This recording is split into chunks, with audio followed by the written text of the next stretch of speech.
I like the idea of high ground a little more, if only because you can see what's coming. This is the problem with where Fnatic are at right now, is that having opted into low ground, there are a lot of teams that can come at you that you cannot see coming unless you're actively peeking them. Whereas Meteor on top are going to own the bridge. It's now Complexity, Source X, and Y that really get to decide who gets the advantage in this game. And Source X and Y no longer get that say. Yeah, Source X and Y getting out now. Fnatic already underneath. Now it comes down to whether or not Complexity fights Fnatic on the bottom, but if either or decides to fight the top, all you need is one evac to join the fray up top, and you can close out the game with a big 3-peat. Complexity have to make a decision, though, because it really does come down to them. If they do nothing, then they just die, and then they die for free. Yep. Complexity have managed to climb a little bit further up onto the high ground, and this bubble is buying them some really nice time, but already we've seen the mobile minigun tear through the rampart cover, and Complexity are going to have to take a fight, leaving this open for Fnatic. This fight does mean that Fnatic, knowing that it's going on, could third party. Yeah, Fnatic sitting outside of the bushes right now saying, hey, you guys fight, we'll join the fray later. Complexity, however, used all their utility, is gonna get punished by Meteor from above. Or, with the Mastiff, does find the first knock, but it's answered back, and Fnatic do show up on the high ground. Now they've preemptively used the bubble. It's a Peacekeeper in the hands of Leica, and Meltstera already whipping out the mobile minigun, takes out Complexity. They have got very little resistance in front of them as Fnatic set up the third party, watch it happen, and come in, taking the very first win in Japan! I told you about Fnatic! It's the home stage, they are good at bubble fighting, they decided to opt for low ground, join the fray later on high ground, they close out the game. Honestly, the last 3v3 wasn't even close, they just mopped the fights easily. Humongous game to start the day on, especially at home. Give me! Careful. Guys, can we get this guy now? Guys, listen! Or actually, no, look at that. Last one. Can we wipe then? Is it one team? Yeah. Shoot it. Yeah, no, come in. Alright, get shields. Yep. No, it's a entire different team down here. Out of these guys. A new team down here, guys. I have to get my wood in. Either we play for this here. We play this here. Okay. Can I loot real quick on you? I got nothing. No, there's a team down here, bro. Okay, wait. I'm getting wood down here. Yeah, we just get here. We hold our back and we get it there. I run God try. I have give you I holding a wrap. You guys do you, alright? Yep. Probably double yourself. Play with them. Yeah, I'm playing high. Yeah, hold high. Alright, guys, I have 2 ultics out there. Our wrap is good now. Our wrap is entirely good. Yeah. I'm gonna start playing right and I need shield. I'm 1-4. Bro, I really want. Shoot this.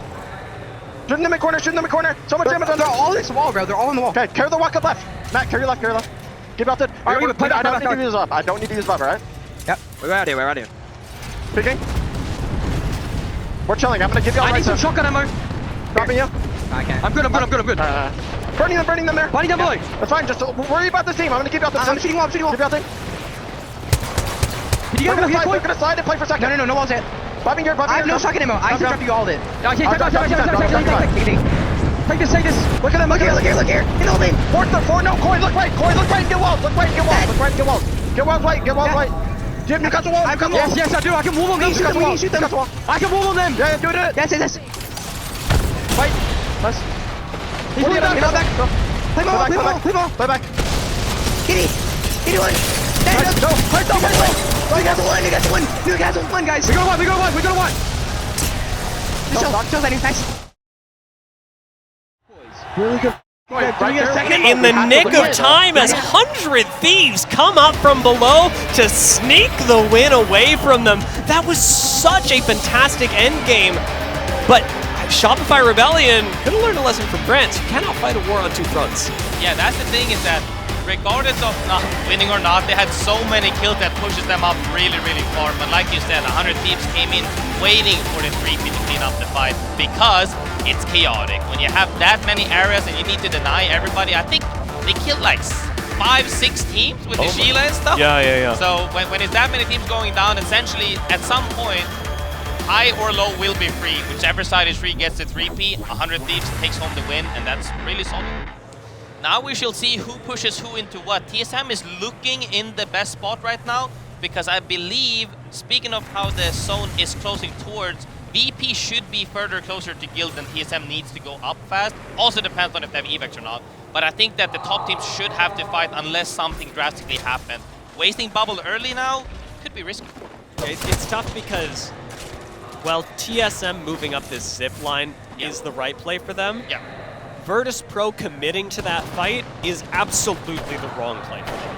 Virtus.Pro have so much other space to work with that TSM should know exactly how safe they are. And now with Guild starting to apply pressure to Virtus.Pro as well, this is going to be an unending barrage that they cannot survive through. Guild hold on to this high ground. They're simply applying pressure with the Newcastle ultimate, but now we've got a few seconds. We get a couple of seconds of Bubble. Bubble came back up right on time for the Gibbel to not close them out.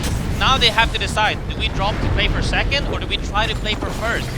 It's gonna be a tough bet. TSM is looking really good here right now because nothing is happening. But if a team does drop, it's gonna be really hard. Evax coming out, they might be looking to join them very soon. Catalyst wall for stall is good, but wondering about these Sky Nades. Not going to connect onto Virtus.Pro this time. You're seeing a lot of utility used. That's a lot of ultimates, both bubbles, plenty of nades as well.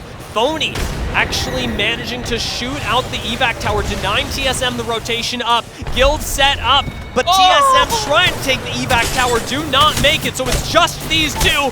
Guild and Virtus.Pro fight it out, and Guild cannot make it up. They cannot shoot back at Virtus.Pro, and they fall so far into wall as Virtus.Pro take the win.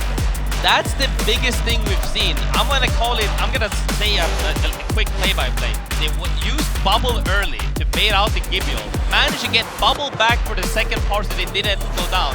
Managed to extend not fighting early with the catwalk. And after that happened, TSM was just like, are they not gonna fight? They have to fight soon. No, we're gonna take me. Oh no, they're dead to zone because it took too long. Amazing stall by both teams up top, making so that they could not join the fray. Having bullets in your shield right now, extremely important. You can force other teams away. They can't really pick you if they don't have their wall up. It's a fantastic way to be proactive, and Fnatic are going to be proactive here and move up. And that was with the utility of Yuka putting down the Gibby bombardment here. Now going to be able to recover after using the Newcastle wall. And they haven't used Bubble yet. They make the rotation without using Gibby Bubble. That's so important. They can sit here. You can see you just want to hold on to it for as long as possible. And then when you have no choice but to use it, you can survive. Everybody's going to collapse on each other. Now 8 squads left in a zone like this. Fnatic in the middle of everything, but the isolated fight from the Catalyst wall have allowed Fnatic to look at energy. TSM trying to skate away over to the left side while all the fighting is happening by the north side of the wall. Oh my god, fantastic from TSM. As we said, their utility cooldowns were under so much pressure on the top of that building, but somehow they do find a spot, and they've got some of the most space in the zone right now. Oh, the nade from Zap, finding 2, C9 get eliminated, TSM get that for free, Disguise eliminated, 4 squads left, and Fnatic are looking to walk up to take up this space. Fnatic take the lead in the lobby now, and with a fully indestructible wall that they sit behind, this is a great spot. They'll peek over, try and get some damage onto TSM, and force an opening where NRG can push in. Fnatic, it looks like they're going to get forced out first. Okay, we do have the evac coming down if we need any shenanigans left. No Valkyries in the lobby, but it may give someone a chance to rat it out. But Leica's also got that Newcastle shield just in case. You gotta look at 2 teams at the same time, looking like chameleons.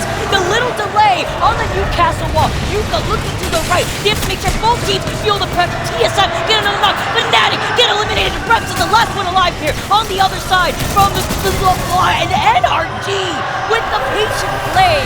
Being the squad on the south side, utilize that walk to stay out of the line of sight of TSM. Very impressive there from NRG. 17 points they pull out in game 4. This squad that has been put back together.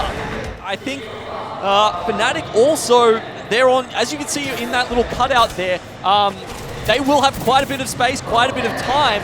It's just about these tiny picks over the rocks. They need to be quite disciplined here, as Leica isn't. They have to use the bubble. Committing the bubble here is horrendous, but does anyone else have the angles to punish them for it? Ring 6 starting to close here.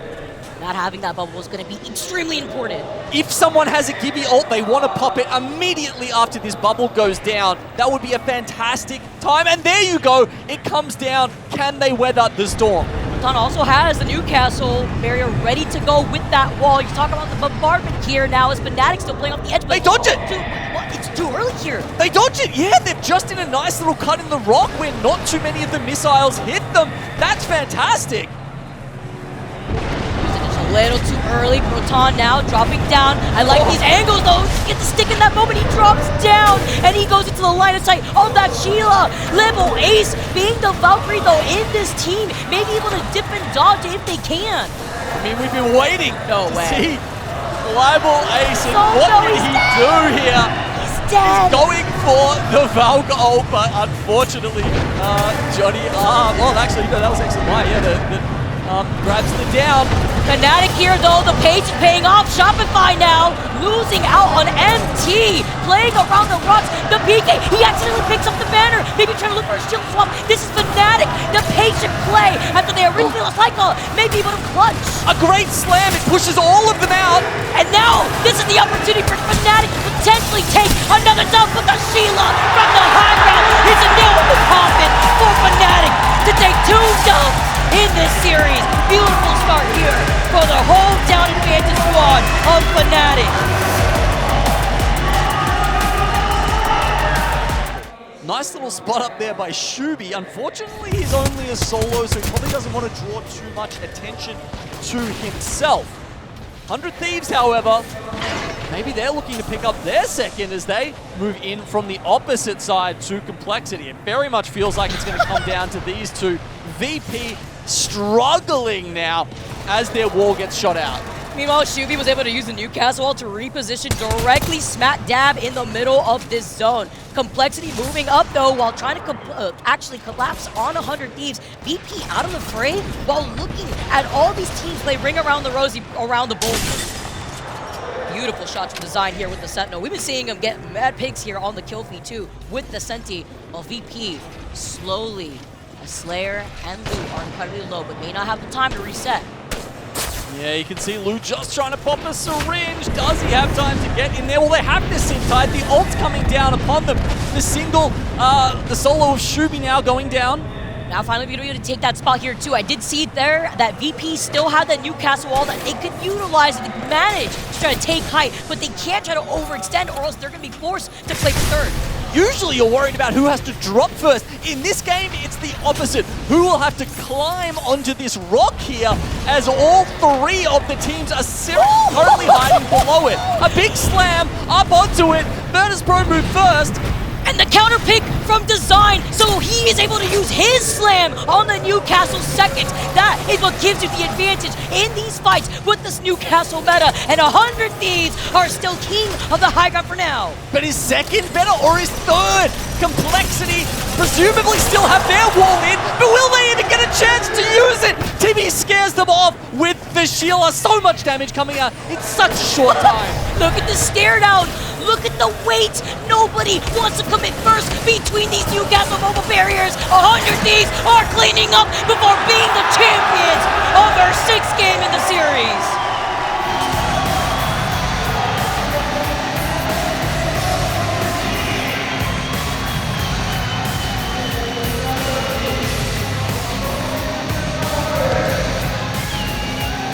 That's it. Make some noise there for Timmy, who rounds out the series with 12 kills. Z36, Crazy Raccoon, everyone is trying to scrap to find to the center of this zone. Newcastle walls will go down, counter slam comes through. There's the counter slam. The wall went down first from CR, but now they have to play on the back of no wall themselves. As the counter slam came in, Alliance up on the high here. Hackis is going to be able to pick up a bit of damage with that PK, and they will send Crazy Raccoon back into the lobby. Alliance starting strong here, and this is a team we'll talk about more when this game is done, as NF Force 36 enter this final moment. And here's the Mirage. Here's where you've got to try and get your eyes trained. It's like following a ball in a cup from a magic trick. Which is the real one? Will you be able to hit your shots? Alliance the kill feed against Aurora yet again. Alliance get the initial 2 kills. And it's Furia, still alive. They are the cockroaches of this lobby, considering that they have gone down multiple times, had to reset twice. They are involved in this endgame. Aurora gone, Alliance gone. Team Burger, who dropped here, right in the center of the map, are maybe about to close out this first game. Enter 476 are on the north, but LG now pushing it on Team Burger. They try and avoid, the bubbles have gone down, but LG are ripping them to shreds. And Sweet's back in the game. Sweet was gone a few moments ago, but now he's back on his feet, outputting damage inside, around this bubble. Will finally fall. Team Burger go down as we're in our final two teams. E36 come in, and E36 will win it. Much to the delight of the crowd as well. I heard that roar. Enter Force 36. They swoop in unexpectedly.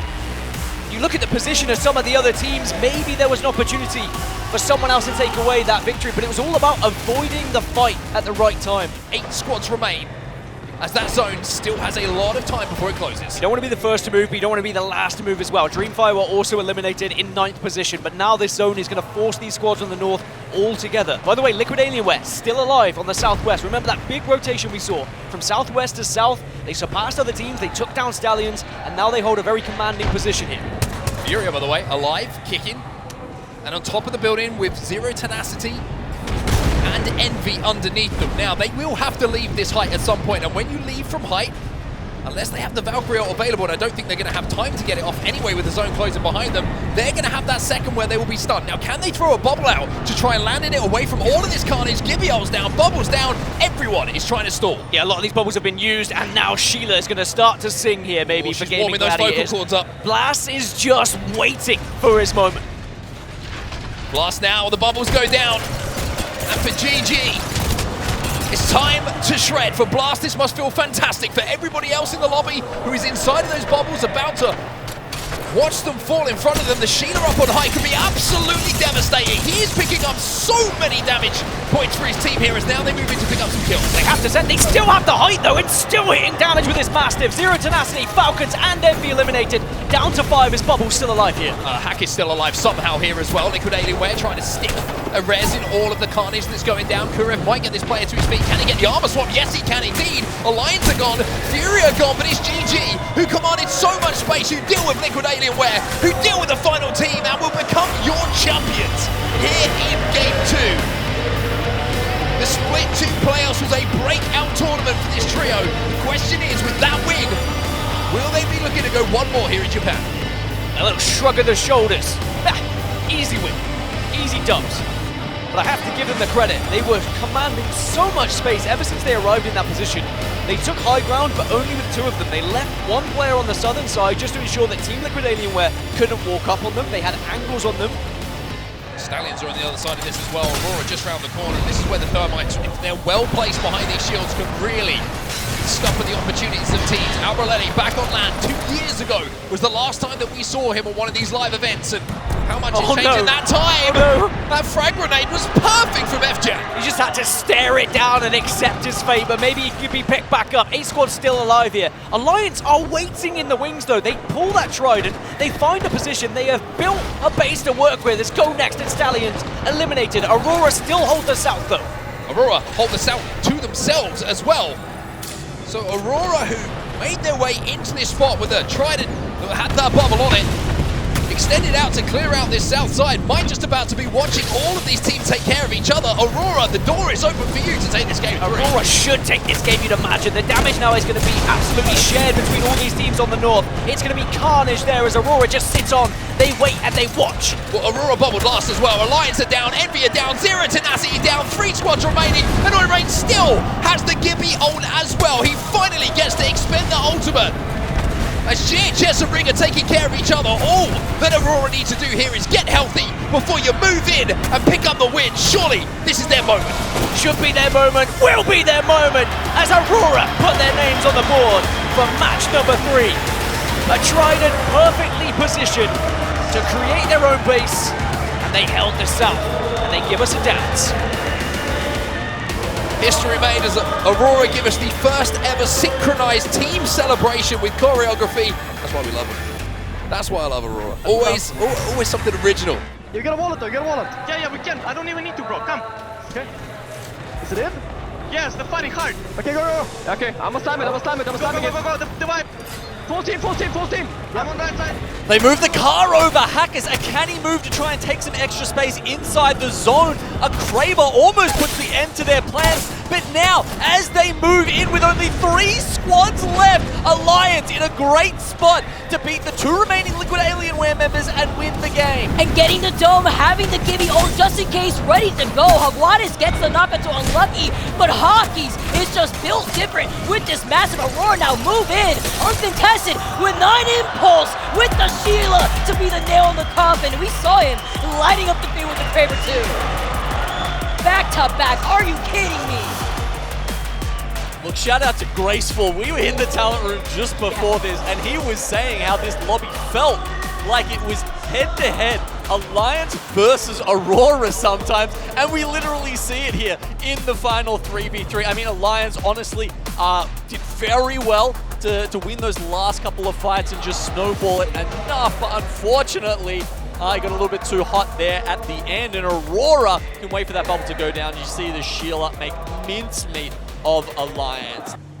This is going to be fascinating to see how these teams actually try and play this out, especially when you think there are ways to get out of cover. You know, we are in a shield meta where you do have options to try and just create a little pocket for yourself. But the team that's directly in the middle of the zone that doesn't have the inch forward burst is Aurora. They've been here from what feels like the very beginning, avoiding a lot of the chaos here, while now forced to engage as Furia dropping down from the high ground. They know that they want to obtain the KP that they need, expending on the Gibby Dome. The other Gibby Dome also utilized from GHS, and GoNext now coming in while Alliance is going to collapse on them. They heard GHS take the fight versus Aurora, and they need to finish this fight fast if Alliance want to take this dub. Absolutely, they've got to be worried about these teams above them peeking down and getting any more kills, but at the moment they're not. Alliance are just running away with this scot-free to grab the KP. Meanwhile, Aurora turn around, they go for GHS. This could come down to the 2 EU teams again.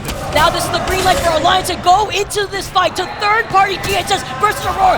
Amazing timing, and now here they are to clean up what is left. Furia still have a rat though alive. Yeah, the 1 member of Furia actually survives to second. The Valkyrie doesn't matter. They do secure the 9 placement points, while Alliance turn it around on Aurora for the win in Game 5. That was huge from Hockey's call right there. Knowing the timing, they have to take the GHS fight versus Furia, right? They said, okay, it's gonna end faster because we're gonna 3P this. Furia managed to see the situation and said, oh, we want nothing to do with this. We need to survive. If we were intentionally gonna play for third or second in that case, we need to back away so that we can at least get the placement points. Then for Alliance, you need to split that attention as quickly as they did to focus on the 3P on Aurora GHS was impeccable. Actually, a final 3v3 with Envy and Team Falcons. 1 game left, they had to redeem themselves. They've just crested the 30-point mark. Now remember, you need that roughly 33 points a series, and it looks like Team Falcons might be able to bring it back in the last game of CBD. Listen, better late than never, I always say here, and Falcons have finally started building things up, but they will be at a disadvantage with full purples versus the full reds. Yeah, the fact that Envy is closer on the crates allows them to work with that cover a lot better. A well-timed bubble from Zero, though, means they pull back and just wait it out for a second. Gibby, bubbles raining down. The re-slam from Falcons comes in. The second knock right here, too. The second you guys always what does it in Envy. Just walk up for free. The PK shot is able to take out Team Falcons as Envy take the dub. Oof, that was a close one there. I mean, yeah, look, they didn't have a lot to work with Falcons. They just had the lip of the highway, and they got a little bit closer. I thought with the re-slam, I mean, that is a big factor in fights. It's interesting seeing how these fights have evolved, and I've got to say, Catalyst, you know, we know how powerful she is in those bubble fights, and I think that's a big reason why in the end there, Envy can come out on top. It allows them to control the pace of bubble fights a lot more effectively. I will say Gibby does complicate a lot of end games. Yeah, because Dreamfire do have a good spot, but a bubble on the outside of this fence line Dreamfire can't do anything about it. It's an invincible cooldown that you really just have to sit there and deal with. Sort of like Meteor have got to deal with being locked out of the building. That was a really cruel move by Virtus.Pro that pushes Meteor right into the eyes of Dreamfire. And Virtus.Pro, they get to come in and just clean up what they started. They locked the door, and that seems to have done enough. Not only have they locked the door, they managed to not stay too greedy. Dreamfire is holding the east side properly like they should have now. Virtus.Pro is looking to poke as much as they can on the opposite side, but Catwalks are slowly delaying the fight as well. At some point, these bubbles will run out, and then we'll see who comes out on top. But Alliance, Dreamfire, and Virtus.Pro looking real good right now. This is really fantastic from all three of those teams. I think the question is what's going to happen to teams like Enterforce 36, GoNext, Green Stego, who are all piled underneath Alliance, because that is really the least enviable place to be right now. As Fury are going to go down, Meteor will join them, and that leaves us with just 6 teams. Alliance now spot Dreamfire, know what's going on, and know that this is the next team to focus. In fact, they're going to focus them with extra attention by sending it onto Dreamfire. 140 off the hit fire from Hackis, and Dreamfire are wiped off the face of the earth. 5 teams left, and no one is pushing Alliance.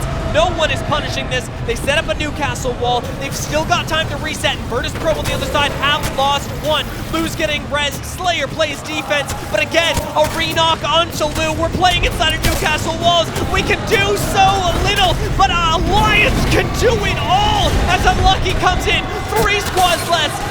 Enterforce 36 go down. Alliance are fighting it off against Green Stego in the last 2, and Unlucky is sticking the res through the Catalyst wall, through everything. Alliance Mastiffs blast their way to victory. Alliance.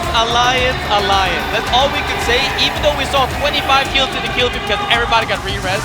Alliance recognized that, hey guys, the team on the east side has the best positioning. I just got an opener with the Kraber crack and we got it down. We need to wipe this. Everybody else was busy collapsing from the same side. Alliance, one by one, mopping the teams one after the other. Eventually the wall came out and in their favor as well. They managed to take home the game from a spot. I think they fought about 4 teams straight in a row, by the way, and they were just popping off from the start to the end. Fnatic still setting up, still holding high ground. Do have to manage 2 different teams as they're keeping their eyes on Complexity, but Complexity, they know exactly what's going on, and a quick bubble is going to put them right in the center of zone, perhaps in a slightly better spot as Supernova make the election to go finish off Envy. It is that lesser reward that puts them in a tougher spot, one where they likely will not survive either of Fnatic or Complexity, but that did get them an extra point. I would say that's the right play every single time because you just went from top 5 to top 4. That means more placement points, also kill points. And Fnatic playing really slowly here, almost getting shredded immediately by the Sheila, however decides to bubble early.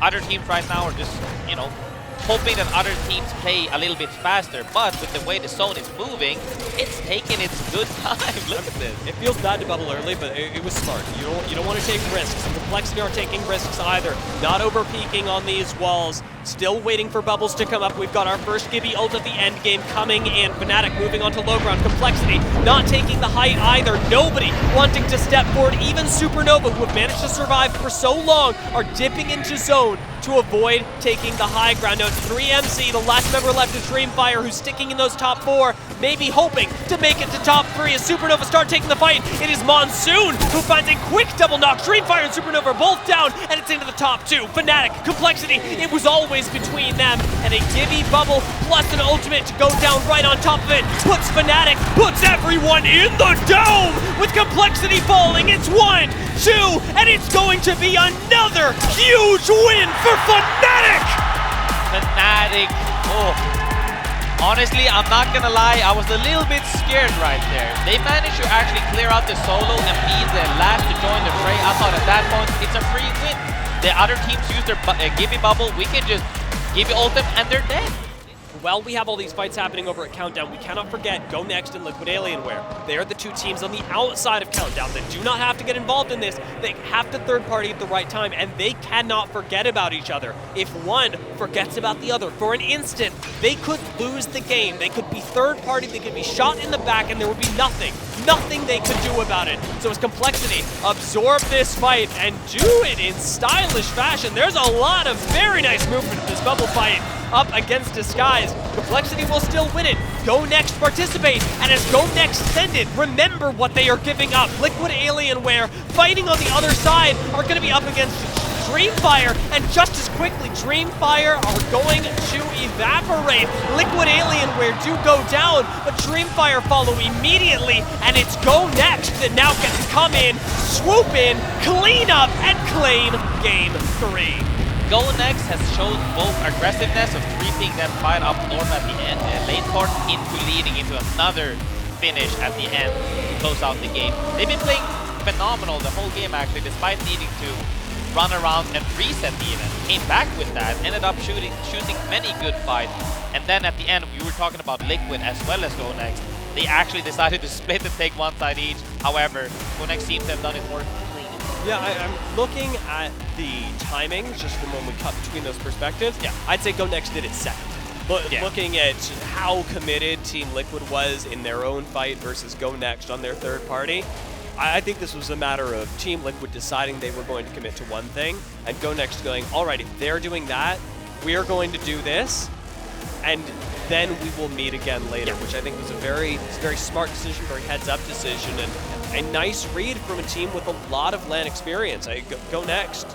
Envy, the plan is very, very clear. Keep that team in the building. We can focus on the KP around. In the meantime, VK Gaming have been eliminated and we find ourselves with just 4. Stallions between Envy and Crazy Raccoon right now, but Guild, they're on the outskirts. Guild are avoiding all of this fighting that's happening on the southern side, and Guild, despite the fact they were in a really tough spot earlier, can now move all the way onto the north, control the northern side, and in a really good opportunity to maybe win this game. Yes, they're in the low ground right now, but they can just go unseen. They can wait, they can bide their time and wait for their moment. Everyone in this building has to fight, and that's going to allow Guild to wrap up to the north, like you say, and potentially win this game. They've just got to pick their moment. They can't overextend. The last thing you want to do here if you're Guild is be the player to get knocked. Really have to listen to each other and trust each other right now. Be patient, wait, take your time. But there could still be something done from one of these teams also, like Stallions, for example. They've not taken much damage yet. Stallions, who have owned this building since the very start of this game, now have to win a big fight here to take the high ground away and focus their attention down to the low ground. But here comes Guild. 4 squads remaining, but so many players are weak. So many players have taken damage and Stallions will fall. Guild are so healthy though. They have the bubble, they have the shields to work with as well. And now you use your fists. Anything you can do to get the damage. Guild take the game. And it is perfectly executed. They did bide their time and they are rewarded for it. We were asking if other regions were going to step up. Well, it's a combination of talents from different regions who represent APAC South, who come out on top in our 4th game of this series. E36 will be eliminated as well. They will be the next team to fall as we get to our final 4. VK Gaming as a duo, still able to play this high ground for just a little bit of time here. Dreamfire, this is the team you were talking about, Dan. They cleared that northern side, and they still have the most space to play, as our observers will show you beautifully. They are having a look over towards Disguise. They recognize that's the threat, but you are going to see the Dark Veil arrive just to allow Disguise to cross a little bit, get closer. They are trying to close the gap between themselves and Dreamfire, but now VK and GoNext both looking at them at the same time. And this is not going to be as easy as you might have thought for Dreamfire. They are really trying to avoid the gunfire, but it's going to be difficult. Well, GoNext are in first place overall at the moment. Might be about to take first place in this game as well. Disguise have gone. Dreamfire have gone as well. And even though the castle wall will go down, it's just a duo for them to deal with. And GoNext again will win here in Sapporo as Amir claims another victory. Beautifully played by GoNext as well, just on the lower side of that building, being able to avoid the gunfire initially, and actually almost directing traffic towards Dreamfire, just pointing out towards them, shoot these guys for us and we might win the game, and thus they did. It looks like Alliance have just been evicted from one of those little shops they were playing as well, as Stallions were down below them. Alliance one of the first to move. Still have Gibby Bombardment as well to play with. Crazy Raccoon that you mentioned now posturing up against Fnatic here, but looks like the Dark Veil could separate them, and that does create an opening to move. The Dark Veil completely splits the zone in half and essentially helps out both of the teams. That's just blind fire through the Dark Veil, hoping for the best. Fnatic now trying to navigate their way through the Gibraltar roll that is falling from the skies. The mobile shield's going to be good enough to keep them healthy enough to potentially reset here, but they're getting swung. And while they're getting swung, numerous teams start to focus in on them as Lycan tries to get away with that Newcastle wall. Enter Force 36, by the way, avoiding all of this on the eastern side. They have a real opportunity. GoNext down to 1. They'll be eliminated. 6 squads now remain, but Alliance are fighting right in the dead center here. And it's Alliance on blue shields who are watching all of this unfold in front of them. They've got Stallions above them. Albralele has just spotted them out as well as the Sheila starts to pick up speed once more. Crazy Raccoon, they're gone. 4 squads remain. Keep an eye on E36. They are still down. They are still in an area no one else can see them right now, avoiding all of this gunfire, and they are biding their time. This is similar to what we saw from GG earlier. The damage that came in from Lou there for VP has done so much, but now we find ourselves with End of Force 36 continuing their merry way towards a winning moment in the final game today. E36 closed the day out here on day 1 with another victory. What a game it was from Enter Force 36. And it was all the move onto the east side as well. Again, I mentioned it earlier when we were watching GoNext. As an IGL, when you see one of those openings, when you see one of those pockets where you can just get into an amount of space where you can avoid the gunfire and you can then have that moment to breathe, to consider, to actually think about how you want to play that final circle. And Enter Force 36 did just that. Even though traditionally you'd think, you know, oh, high ground, it's so important, but how many times today have we seen teams finding the low ground, avoiding the sight lines, but then engaging after all the damage has been done by other teams? But it was the initial drop from Enter Force 36. They full sent the team that was below them, which gave them that opening in the first place. 13 kills, 25 points on the board. E36 really putting on a show.